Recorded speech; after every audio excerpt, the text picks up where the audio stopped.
This is a standard question on profit and loss.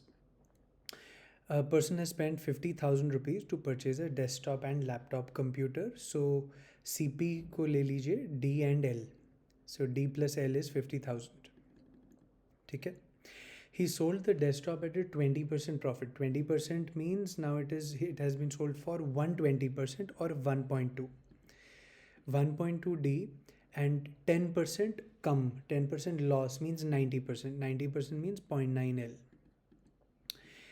is equal to, he made an overall 2% profit on the purchase price. 2% means the value has become 102% or 1.02 of the purchase price. Purchase price is D plus L. Find the value of D. Simple. Two equations, two variables solve karna hai. So 1.2 minus 1.02 becomes 0.18 D, and 1.02 minus 0.9 becomes 0.12 D. Sorry, 1.12 L.